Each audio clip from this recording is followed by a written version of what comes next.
नमस्कार, मैं हूं शम्स ताहिर खान और आप देख रहे हैं वारदात। 1988 में क्रिकेटर नवजोत सिंह सिद्धू का बीच सड़क पर अचानक एक शख्स से झगड़ा हो गया। सिद्धू ने गुस्से में उस शख्स को मुक्का मारा। बाद में उस शख्स की मौत हो गई। इस मौत के लिए बाद में अदालत ने सिद्धू को 1 साल की सजा सुनाई। फिलहाल नवजोत सिंह सिद्धू पटियाला जेल में इस सजा को काट रहे हैं। अब जरा सोचिए, आफताब बार बार ये क्यों कह रहा है कि उसने श्रद्धा का कत्ल तो किया है, लेकिन यह कत्ल अचानक और गुस्से में किया है। तो चलिए आफताब की इस अचानक साजिश वाली पूरी कहानी आपको समझाता हूं।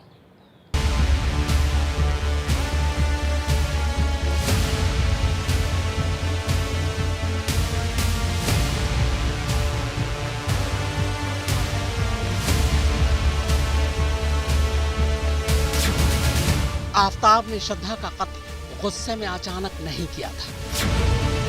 आफताब ने श्रद्धा का कत्ल पूरी प्लानिंग के साथ किया था। आफताब ने कत्ल की प्लानिंग मई में ही कर ली थी। प्लानिंग के तहत आफताब को मुंबई छोड़ना था। आफताब को श्रद्धा का कत्ल हिमाचल में ही करना था, मगर ऐन वक्त पर उसने इरादा बदल दिया। आफताब जानबूझकर गुस्से में कत्ल करने की बात कह रहा है। ऐसा कहकर वो कानूनी फायदा लेना चाहता है। पुलिस को भी आफताब के बयान पर यकीन नहीं है। आफताब के खिलाफ 120B यानी साजिश का मामला भी दर्ज हो सकता है।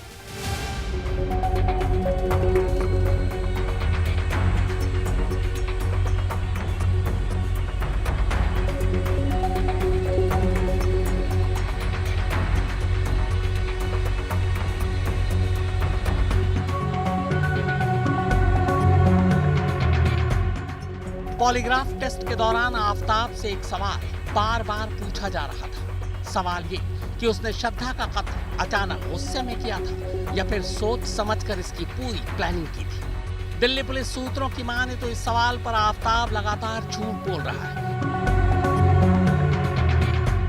और यहीं से पुलिस को लगभग ये यकीन हो चला है कि आफताब ने श्रद्धा को अचानक गुस्से में नहीं मारा, बल्कि वो श्रद्धा के कत्ल की साजिश लंबे वक्त से बुन रहा था। यह साजिश उसने तब से बुननी शुरू कर दी थी जब उसे यकीन हो चला था कि एक रोज श्रद्धा उसे छोड़कर चली जाएगी।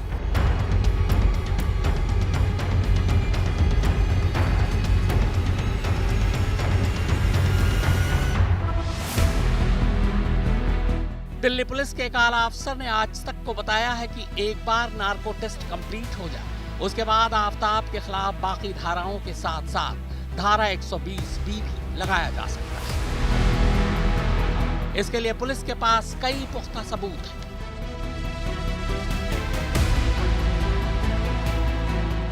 इस साल 3 मई को ईद थी। श्रद्धा को ट्रैवल का बेहद शौक। आफताब ने ईद से पहले ही श्रद्धा से वादा किया था कि वो ईद के बाद उसे घुमाने हिमाचल प्रदेश की वादियों में ले जाएगी।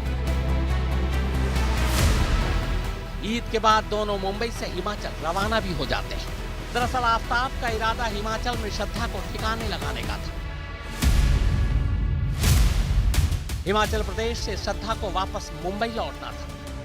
दिल्ली आने का कोई प्लान था ही नहीं, न श्रद्धा का न आफताब का।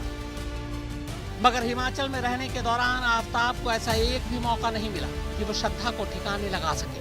पर वो ठान चुका था कि बिना श्रद्धा को ठिकाने लगाए वो हिमाचल छोड़ेगा भी नहीं। आफताब और श्रद्धा हिमाचल के दोष में इसी होटल में रुके थे।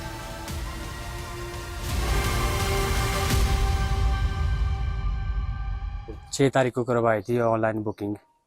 तो एक नाइट यहाँ पे स्टे किया उन्होंने। तो उसके बाद वो अपना टेंट लेके कुटला चले गए। अपनी प्रॉपर्टी है कुटला में, वहाँ पे स्टे किया उन्होंने। तो सर उसके बाद वो वहाँ से आए। दरअसल मैंने यहाँ पे क्या बोलते हैं बॉम्बे के लड़के काम वर्क कर रहे थे यहाँ पे मेरे यहाँ। तो सर उन्होंने पता नहीं फ्रेंड थे उनके या कुछ थे उनके, ये मेरे को मालूम नहीं था सर। तो कौन कौन आए थे वो यहाँ पे, कितने लोग थे वो? सर वो 2 ही लोग थे सर, कपल ही थे। अच्छा, वापिस कब गए वो? वापिस सर वो 8 तारीख को गए थे सर। वो तो सर ठीक ही था उनका, वैसे तो नॉर्मल ही था सर। इत्तेफाक से इसी होटल में रहने के दौरान आफताब की मुलाकात बद्री नाम के एक शख्स से होती है। इत्तेफाक से बद्री दिल्ली के छतरपुर पहाड़ी इलाके का रहने वाला था। आफ्ताब और बद्री में जल्द ही दोस्ती हो जाती है। बातचीत के दौरान आफ्ताब बद्री से छतरपुर इलाके के बारे में पूरी जानकारी लेता है। उसे बद्री से ही पता चलता है कि छतरपुर दिल्ली के बिल्कुल कोने में, सन्नाटे में और आसपास घने जंगल भी।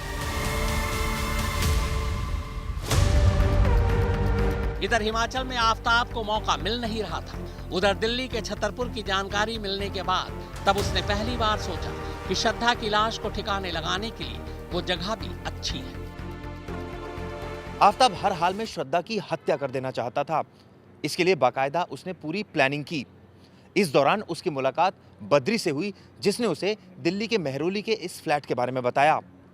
बस तभी आफ्ताब ने ये फ्लैट लेने की ठान ली। वो और श्रद्धा दिल्ली पहुंचे और इस फ्लैट में रहने लगे। यहीं पर आफ्ताब ने श्रद्धा की हत्या की और उसके शरीर के टुकड़े मेहरौली के जंगल में फेंक दिए। हालांकि श्रद्धा हिमाचल से मुंबई वापस लौटना चाहती थी, लेकिन आफ्ताब ने उसे हिमाचल की बजाय दिल्ली से मुंबई लौटने का आइडिया दिया। श्रद्धा तैयार हो गई। इसी के बाद दोनों 8 मई को दिल्ली पहुंचे। दिल्ली के पहाड़गंज के एक होटल में रुके। फिर अगले दिन दक्षिणी दिल्ली के सैदुल्ला जाब पहुंचे। इसके बाद छतरपुर और मेहरौली इलाके की रैकी की। फिर आफ्ताब ने बद्री से संपर्क किया। बद्री की मदद से उसने छतरपुर पहाड़ी इलाके में यह मकान किराए पर ले लिया।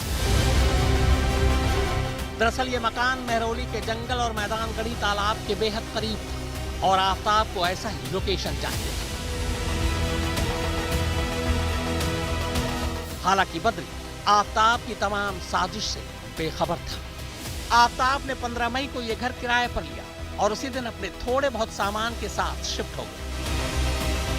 पुलिस सूत्रों के मुताबिक अगले 2 दिनों तक आफ्ताब ने आसपास के तमाम इलाकों की अच्छी तरह से रैकी की। इसके बाद उसने बहुत ज्यादा इंतजार भी नहीं किया। घर में शिफ्ट होने के तीसरे ही दिन यानी 18 मई को उसने श्रद्धा का इसी घर में कत्ल कर दिया, पूरी प्लानिंग के साथ। दिल्ली पुलिस सूत्रों के मुताबिक आफ्ताब श्रद्धा का कत्ल मुंबई में इसलिए नहीं करना चाहता था क्योंकि वहां उसे पकड़े जाने का डर था। श्रद्धा के दोस्तों की एक लंबी लिस्ट है। वो अपने दोस्तों से हर रोज संपर्क में रहा करती थी। मुंबई में श्रद्धा के कत्ल के बाद उसकी लाश को ठिकाने लगाना वहां मुश्किल भी था। पुलिस के मुताबिक ये सारी कड़ियां जोड़ने के बाद ये साफ हो जाता है कि आफ्ताब ने श्रद्धा का कत्ल अचानक गुस्से में नहीं किया, बल्कि पूरी प्लानिंग के साथ किया। इस बात को साबित करने के लिए पुलिस के पास श्रद्धा के कंप्लेन की वो कॉपी भी है जो उसने 23 नवंबर 2020 को वसई के तुलिंज थाने में दी थी। इस कंप्लेन में श्रद्धा ने 2 साल पहले ही लिख दिया था कि आफ्ताब उसे गला घोंट कर मारेगा, लाश के टुकड़े करेगा और टुकड़ों को फेंक देगा। 18 मई 2022 को दिल्ली में आफ्ताब ने ठीक ऐसा ही किया। श्रद्धा की बातों को सच कर दिखाया। आफ्ताब ने अदालत में जज के सामने कहा कि जो कुछ भी हुआ वो हीट ऑफ द मोमेंट हुआ, यानी अचानक गुस्से में हुआ। लेकिन परिस्थितियां इस ओर साफ इशारा करती हैं कि आफ्ताब ने पूरी सोची समझी साजिश के तहत इस वारदात को अंजाम दिया। दरअसल श्रद्धा और आफ्ताब मार्च और अप्रैल के महीने में हिल एरिया में घूमने निकले थे। वो हिमाचल में जाते हैं जहां बद्री से उसकी मुलाकात होती है। उसके बाद दोनों एक साथ 8 मई को दिल्ली आते हैं। पहले पहाड़गंज के एक होटल में रुकते हैं, उसके बाद साउथ दिल्ली के इलाके में रुकते हैं। उसके बाद 15 मई को आफ्ताब छतरपुर में फ्लैट लेता है और फ्लैट के बेहद नजदीक जंगल होता है। फ्लैट लेने के 3 दिन बाद श्रद्धा का कत्ल हो जाता है। ये कड़ियां इस ओर इशारा कर रही हैं कि कहीं न कहीं इस हत्याकांड के पीछे आफ्ताब की सोची समझी साजिश है। अब सवाल यह है कि आफ्ताब इतनी आसानी से वो पहले ही दिन से पुलिस के सामने ये कबूल क्यों कर रहा है कि उसने श्रद्धा का कत्ल तो किया है, मगर ये कत्ल अचानक गुस्से में हो गया। तो दिल्ली पुलिस सूत्रों के मुताबिक आफ्ताब बेहद चालाक है। उसे कानून की पूरी जानकारी है। वो ये बात अच्छी तरह जानता है कि अचानक गुस्से में हुए कत्ल और प्लान के तहत किए गए कत्ल में बड़ा फर्क होता है। बिना प्लान के अचानक गुस्से में होने वाले कत्ल के लिए अमूमन कम सजा मिलती है। कम से कम फांसी या उम्र कैद तो कतई नहीं मिलती।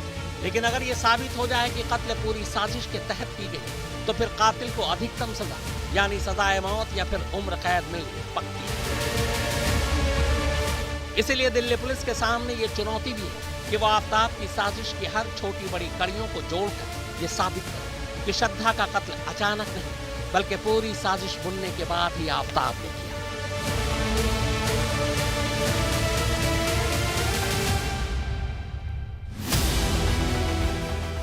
आफ्ताब कितना होशियार है इसके बारे में दिल्ली पुलिस सूत्रों ने आज तक को जानकारी दी। पुलिस सूत्रों के मुताबिक 20 मई के बाद से जब जब श्रद्धा की लाश के टुकड़े फेंकने आफ्ताब घर से बाहर निकलता वो कभी अपने साथ मोबाइल नहीं ले जाता। उसे मालूम था कि मोबाइल से आगे चलकर भी लोकेशन का पता लगाया जा सकता है,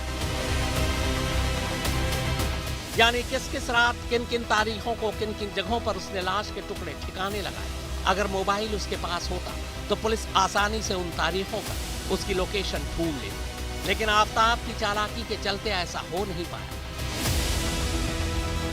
पुलिस ने जब आफ्ताब के मोबाइल की जांच की तो पता चला कि 20 मई के बाद से जून के पहले हफ्ते तक हर रात उसके मोबाइल की लोकेशन उसका घर ही होता।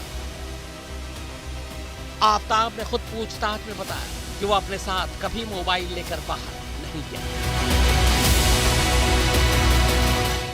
श्रद्धा के पिता ने इसी साल सितंबर में महाराष्ट्र में श्रद्धा की गुमशुदगी की रिपोर्ट लिखाई थी, लेकिन महाराष्ट्र पुलिस इस रिपोर्ट पर पूरे 2 महीने तक बैठी रही। 2 महीने बाद नवंबर में महाराष्ट्र पुलिस ने दिल्ली पुलिस से संपर्क किया। ठीक 2020 में भी महाराष्ट्र पुलिस ऐसी ही एक गलती कर चुकी थी।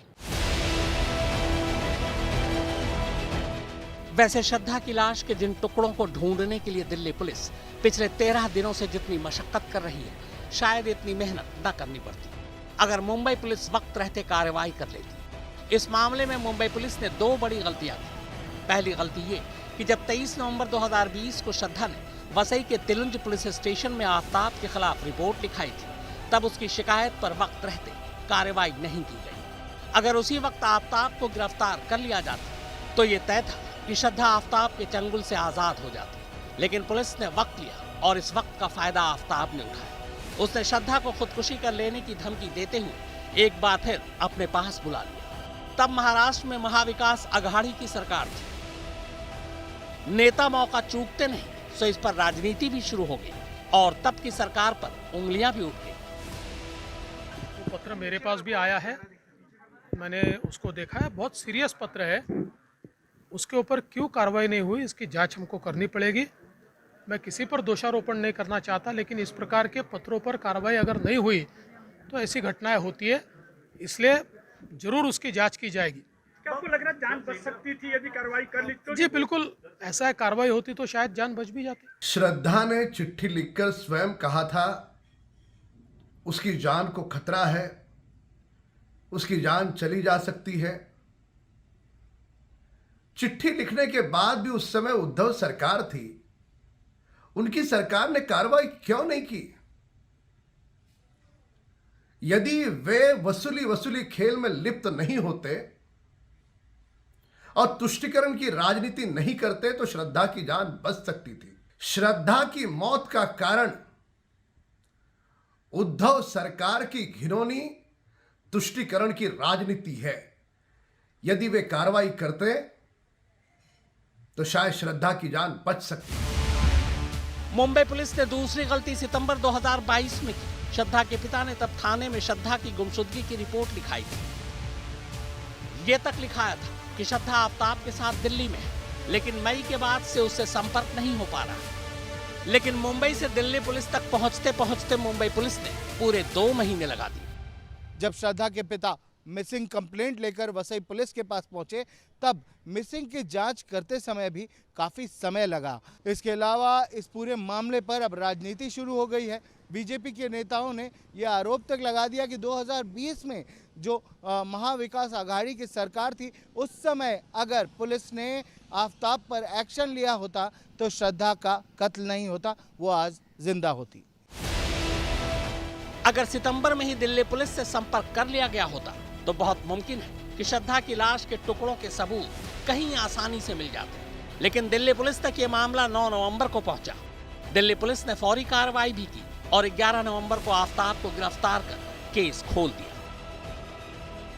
यहां गौर करने वाली बात यह है कि मुंबई पुलिस ने जब दूसरी बार दूसरी गलती की तो महाराष्ट्र में सरकार बदल चुकी थी। अब वहां बीजेपी और शिवसेना शिंदे गुट की सरकार आ चुकी थी, यानी महाराष्ट्र की दोनों सरकारों ने गलतियां की।